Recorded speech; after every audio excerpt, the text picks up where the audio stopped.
in the heart of a crowded Indian township called Shantinagar, where narrow streets carried the smell of spice, rainwater, and burning coal stoves, lived a woman named Meera. Meera was the kind of woman people noticed without trying. She had warm brown skin, long black hair that touched the middle of her back, and big expressive eyes that always looked like they were holding back tears. She was full-figured, soft around the waist and hips, but beautiful in a way that made people stare twice. The aunties in the neighborhood would whisper when she walked past, "Such a pretty girl. But too fat for men these days." Those words followed Meera for years. At 22, she fell deeply in love with Rajesh, a taxi driver with charming smiles and promises bigger than the sky. He told her she was the only woman he wanted. He kissed her forehead and called her his queen. When she gave birth to their first son, Arav, she thought life was finally beginning.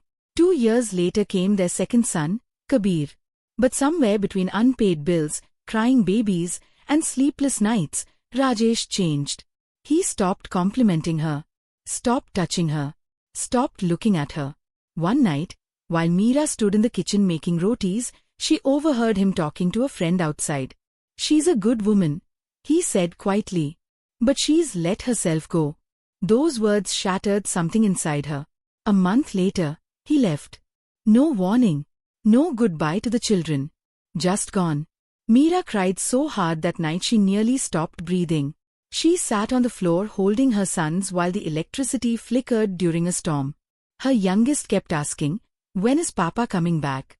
She had no answer. For 2 years she struggled alone. She stitched clothes for neighbors during the day and packed snacks at a small factory at night. Sometimes she skipped meals so her boys could eat. But loneliness is a dangerous thing. It makes even strong people crave love from the wrong places. Then came Imran. He sold mobile phones in the market and made Meera laugh again. Unlike Rajesh, he called her beautiful every single day. "You are soft like poetry," he would say. And Meera believed him. For the first time in years, she looked at herself in the mirror and smiled. When she became pregnant with a baby girl, she thought maybe this was God giving her a second chance.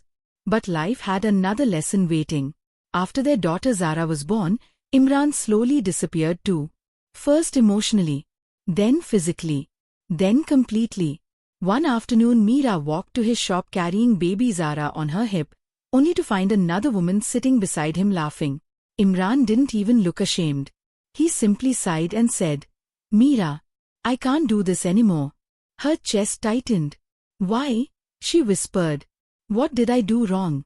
He looked away before answering. "You're too much responsibility. Too much responsibility." That sentence haunted her for months. At night, after putting the children to sleep, Meera would stand in front of the cracked mirror in her tiny bathroom and stare at her body. She grabbed the flesh around her stomach and cried, "Maybe if I was thinner. Maybe if I was prettier. Maybe if I was enough." She began starving herself, skipping meals, drinking only tea, watching videos online about how to keep a man happy. She blamed her body for every abandonment. But the saddest part? Her children noticed. One evening, little Zara walked up to her while she cried silently in the kitchen. The little girl touched her mother's cheek and asked, "Mama, why are you always sad?" That question hit Meera harder than any heartbreak. Because she realized something terrifying. Her children were growing up watching their mother believe she was unlovable. That night, Meera sat alone outside her small home while the township buzzed with distant music and barking dogs. The moonlight reflected off puddles in the street. And for the first time in years, she stopped asking why men left.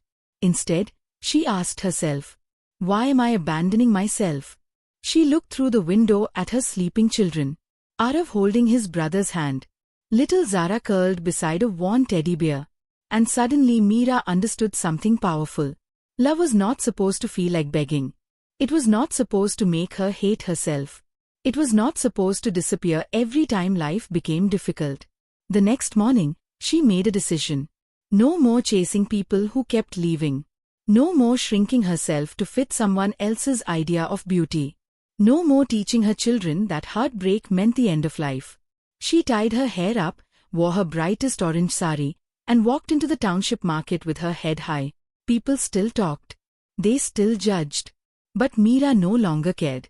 She started a small food stall selling homemade butter chicken, samosas, and fresh naan. Her cooking became famous across the township. Customers lined up every evening. Slowly, life changed. Not because a man came back, but because she came back to herself. Years later, Arav became a teacher. Kabir became a mechanic.